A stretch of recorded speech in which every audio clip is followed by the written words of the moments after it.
This picture here just shows you what actually happens in an ionic bond and in a covalent bond. And so in the top left here it says M is a metal, NM is a nonmetal, and that's what happens with ionic bonds. They're formed between a metal and a nonmetal. If the electrons are transferred, as here, you can see the arrow is taking an electron from the metal and giving it to the nonmetal. You get, if the one was red from before, I've got it red here. That nonmetal has gained an electron. It now has a valence of 8. The metal that was there before no longer has just one electron. And let me give an example of why this is actually beneficial to that metal. Sodium has an electron configuration of 1s2, 2s2, 2p6, and 3s1. If it has lost that one electron and it's given it to chlorine, which has an electron configuration of 1s2, 2s2, 2p6, 3s2, 3p5, that sodium atom, by giving up its electron, now has a positive 1 charge. You can just write as Na+, and its electron configuration is 1s2, 2s2, 2p6. Now, the valence shell for that ion has 8.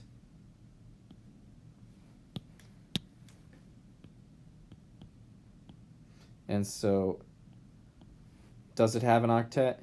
Yes. The chlorine atom becomes Cl- because it has gained an electron. It's 1s2, 2s2, 2p6, 3s2, and 3p6. And so the valence shell for that chloride also has an octet. Okay, so that's for ionic bonds. And for covalent bonds on the right, you can see over here that both of those atoms are nonmetals, and they both, in this case, have 7 valence electrons.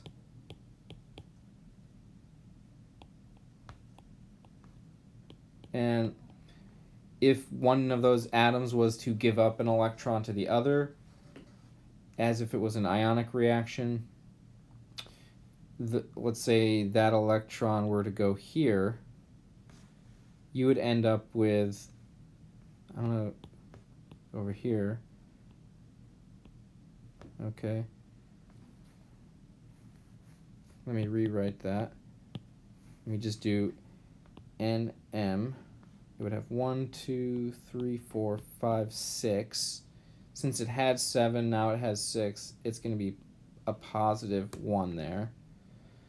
And the other atom would have 8. 1, 2, 3, 4, 5, 6, 7, 8. Since it had 7, now it has 8. It would be a negative charge, and that would be ionic. But this does not have, it does not have 8 valence electrons. That one does. But that's not what happens. If you look closely at the picture, you can see right here that by sharing the electrons, the atom on the left has 1, 2, 3, 4, 5, 6, and 7 and 8. Both of those 2 electrons in the middle exist around both atoms at the same time. Remember, the electrons are waves, and waves are massless and delocalized. So those 2 electrons are out here, they're out there, they're up here, they're in there, out here, all the way around. They're everywhere. If we look at the atom on the right, it has 2, 4, 6, and 8. So again, those 2 electrons are shared between both. They're everywhere. They're on both atoms at the same time. Each of them has a total of 8 electrons at the same time, even though the total number of electrons is only 14. 2, 4, 6, 8, 10, 12, 14. 8 plus 8 would be 16, but we count the shared electrons as 2 for each of the atoms. So that's how that works. All right. This picture here shows sodium losing an electron. You can see it has 11 protons in the nucleus. A neutral elemental atom of sodium has 11 electrons. You can see the electron arrangement is 2, 8, and 1. When it loses that outermost highest energy electron, it's going to get rid of that one right there, and you just have 2, 8. Because it has 1 fewer electron, it's a sodium 1 plus. 11 protons, 10 electrons. And what you can look at here that's important is the size of the atom.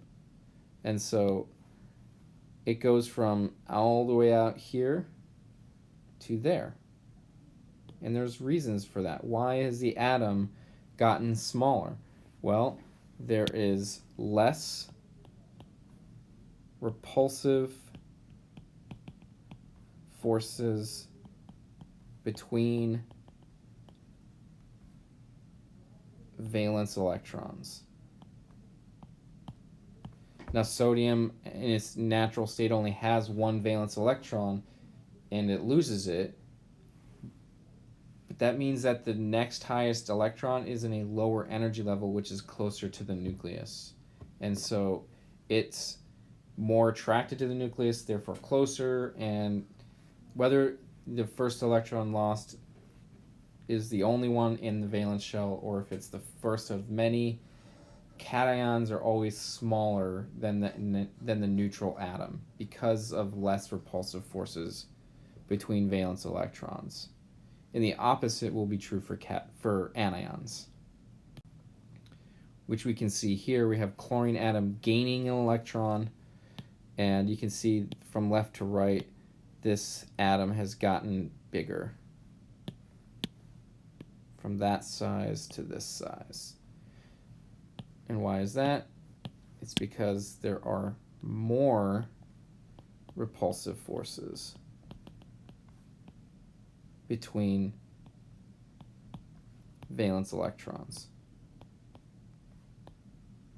So they need to spread out even more. Okay, so a neutral chlorine atom has 17 protons, 17 electrons. It gains 1 electron to have 18 total. That next 18th electron is going to repel the other 17 or the other 7 within its valence shell. And so it's going to maximize the size of that electron cloud. It's going to get bigger. Formulas and names of some common ions you can see here based on groups. So we have the group numbers there on the left, 1A, 2A, 3A, and then it skips to 4A, goes to 5A, 6A, and 7A. And the reason for that, why does it skip group 4A or 14, is because that group kind of does whatever it wants. The other 6 groups listed here always do the same thing, but group 14 or 4A, whichever one you're using, which includes carbon, silicon, those ones kind of don't follow the rules. They can do kind of whatever they want. But what you need to notice for the other ones is that everything in group 1A has a 1 plus charge. Everything in group 2A has a 2 plus charge. Everything in group 3A has a 3 plus charge. Now it only has aluminum there, but boron does the same thing. I don't know why boron is not listed, but it would have a 3 plus charge. Group 5A, these each have a 3 minus charge. Group 6A has a 2 minus charge, and group 7A has a 1 minus charge. All right, so we can go through these and explain why this happens the way it does. So for example, let's start with lithium. Lithium has an electron configuration of 1s2, 2s1. Sodium has an electron configuration of neon and then 3s1. And as you can see, both of those atoms, those elements, have their valence shell with s1. Because they're metals and they only have one, I guess the way we could look at this is it easier to gain 7 valence electrons to obtain an octet, or is it easier for them to lose 1? Now, if lithium loses 1, it does not have an octet, does it? It only has 2 core electrons. But that's okay, because those 2 electrons there are a filled energy level. All right, so it doesn't follow the octet rule in that sense, but it's new lowest energy level when it's an Li1 plus is completely filled. Sodium, when that loses its only valence electron, you get 1s2, 2s2, 2p6. Its new valence shell is completely filled. All right, so those are and the same would happen for potassium. Now, if we look at the second group of the periodic table, magnesium has an electron configuration of 1s2, 2s2, 2p6, 3s2. So is it easier to gain 6 to have an octet or to lose 2? It's easier to lose 2. So it's going to lose those. It'll become magnesium 2 plus, which is 1s2, 2s2, 2p6. So as you can see, it has an octet in its valence shell, whereas as the natural Mg, it did not. Same thing happens for calcium and barium. For aluminum has the electron configuration of 1s2, 2s2, 2p6, and 3s2, 3p1. Its valence shell has these 3 electrons. Is it easier to gain 5? Going from 3 to 8 would require 5. Or is it easier to lose 3? It's easier to lose 3. So you get an aluminum 3 plus and 1s2, 2s2, 2p6. And again, the valence shell for this ion has a complete octet. Okay, next we have group 4. I'll include it because you can see why it's excluded from the table. But carbon has 1s2, 2s2, 2p2 for its valence shell. So there's 4 valence electrons. Is it easier to lose 4 to get 8, or is it easier to lose 4 to drop down to the next lowest level? And the answer is it's the same. It's right in the middle. So you might say, well, it can be plus 4 or minus 4. The reality is elements in group 4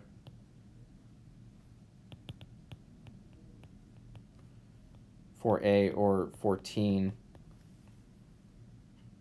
don't have 4 plus or minus charges. It's harder and harder to get a 4, like every subsequent magnitude of charge is harder and harder to get. It's easy to get a +1. It's easy to get a -1. It's harder to get a +2 than it is a +1. And it's harder to get a +3 than it is a +2. And so on and so forth. This is just too unstable. Okay. So carbon doesn't do that. It generally has charges that are ±1, maybe even ±2, but it can kind of do a lot of different things, which is what makes carbon so unique and so special, which is why our life is based upon it. But it doesn't often form ions. Now when we get to the group 5 elements, the first one there is nitrogen, but I'll go down to phosphorus. Phosphorus has an electron configuration of 1s2, 2s2, 2p6, 3s2, 3p3. So you can see in its valence shell, there are 5 valence electrons. Is it easier to gain 3 or is it easier to lose 5? It's easier for 3 to come into here, and that makes phosphorus 3 minus, which is 1s2, 2s2, 2p6, 3s2, 3p6, and so now we have 8 valence electrons, or an octet.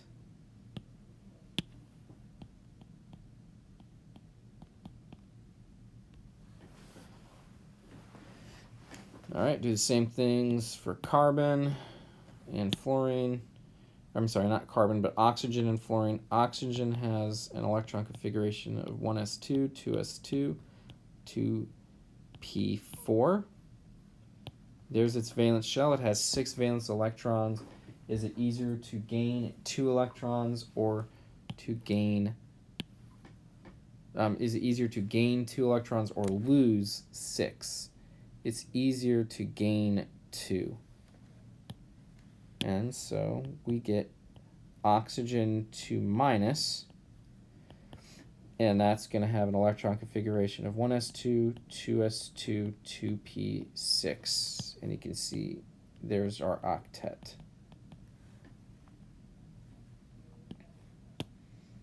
And finally, we can do fluorine.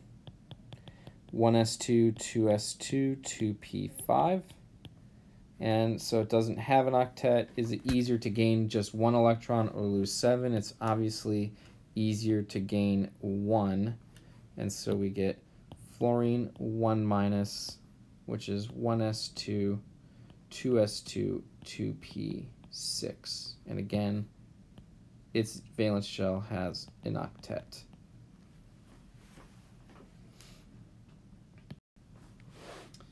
This table here summarizes this basic tenet where group 1A elements have a 1+ charge, group 2A elements have a 2+ charge, group 3A elements have a 3+ charge,